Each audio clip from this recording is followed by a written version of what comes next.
আসসালামু আলাইকুম রহমতুল্লাহ। ব্যস্ত নগরীতে রাত ঠিক 1টা বাজে।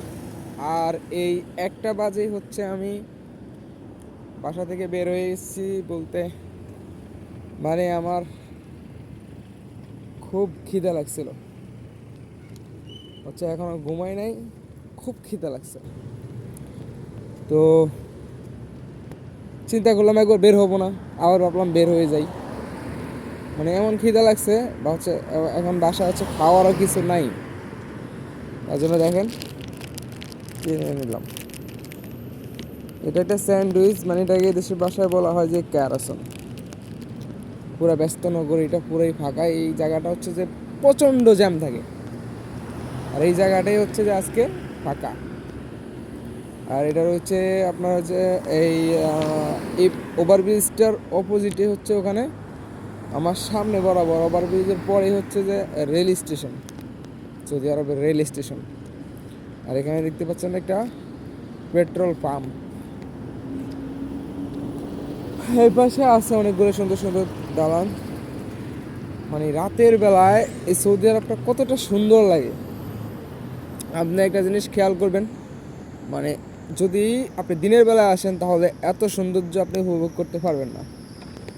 রাতের বেলায় যতটুকু হচ্ছে যে মানে সৌন্দর্য, মানে লাইটিং বিভিন্ন কালারের লাইটিং, হলুদ, লাল, নীল, সবুজ। এই জন্য হচ্ছে যে মানে এই জায়গাটা হচ্ছে যে অনেকটা সুন্দর লাগে। আর বিশেষ করে দিনের বেলায় গরম, তারপরে ধুলাবালি তো আছেই। সৌদি আরব তো বালির শহর।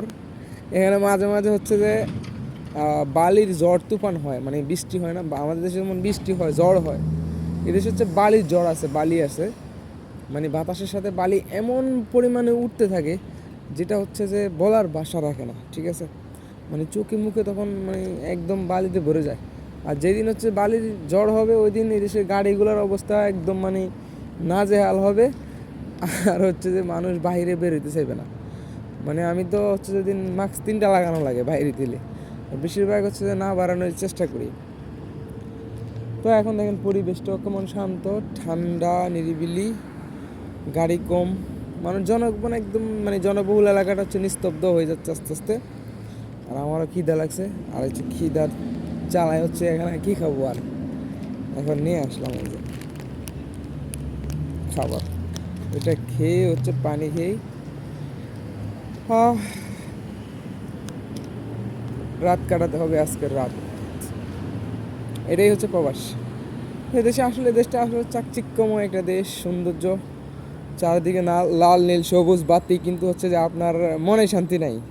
কারণ আমার মনটা তো চায় যে হচ্ছে আমার ফ্যামিলির সাথে কাটাতে, আমার বাড়িতে থাকতে, আত্মীয় স্বজনদের সাথে থাকতে, নিজের গাঁও, নিজের দেশ, নিজের দেশের মাটিতে হচ্ছে যে পাও রাখতে। আরেকটা জিনিস কি জানেন, মানে এই জিনিসটা মানে যেটা হচ্ছে আমাদের ভাগ্যে হয় না, আর সেই জিনিসটা বলতেছে একটা গুরুত্বপূর্ণ একটা বিষয়। ভাই এই দেশে কিন্তু হচ্ছে আমাদের দেশে খালি পায়ে যেমন হচ্ছে মাটিতে আমরা পা রাখতে পারি, গ্রামে হোক বা শহরে হোক, যেখানে হোক মাটি আছে। ভাই এই দেশে হচ্ছে যে কোনো মাটি নেই, পাথর, বালি, আর হচ্ছে সব দিকে হচ্ছে পাকা। মানে আপনি খালি পায়ে তো হাঁটার কোনো মানে প্রশ্নই আসে না। মানে পারবেন না খালি পায়ে হাঁটতে, 1 মিনিটের জন্য খালি পায়ে হাঁটতে পারবেন না। কারণ যেই রোদের উত্তপ্ত রোদ, রোদে হচ্ছে যে অনেক সময় রোডগুলো হচ্ছে যে কেমন যেন মানে এমন গরম হয়, নিচ থেকে হচ্ছে যে গরম উত্তাপ উঠে, যেমন গরম লোহা গরম করে রাখলে ওই লোহার উপর থেকে যেরকম বাপ উঠে ওই রকম হয়ে যায়। তো মানে এই দেশে হচ্ছে খালি মাটি বা মাটিতে আমরা পা রাখতে পারি না। আর এই দিকে হচ্ছে যে সামনে যে বিল্ডিংটার পরের বিল্ডিংটাতে হচ্ছে যে আমি আমার রুম, মানে আমরা যে ফ্ল্যাটে থাকি এটা। তো যাই হোক, সকালে ভালো থাকবেন, আমার জন্য দোয়া করবেন, বেশি বেশি সাপোর্ট করবেন আমাকে। আপনাদের সাপোর্টটা আমার বর্তমান সময়টার জন্য খুবই গুরুত্বপূর্ণ এবং খুবই জরুরি। যদি আমাকে সাপোর্ট করেন তাহলে হচ্ছে আমি অনেক দূর যেতে পারবো, আপনাদের একটু সাপোর্ট বাস, আর কিছুই না।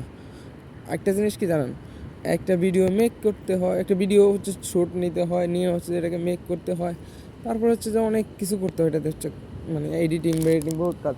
তো যাই হোক, আমি হচ্ছে এত এডিট করি না, কারণ আমার হাতে তো সময় নাই। আমি যেভাবে পারি নর্মালিভাবে যেভাবে ন্যাচারাল ভিডিওটা যেটা হচ্ছে যেভাবে আমি ভিডিওটা করি ওইভাবে আপনাদেরকে দিতে মানে চেষ্টা করি।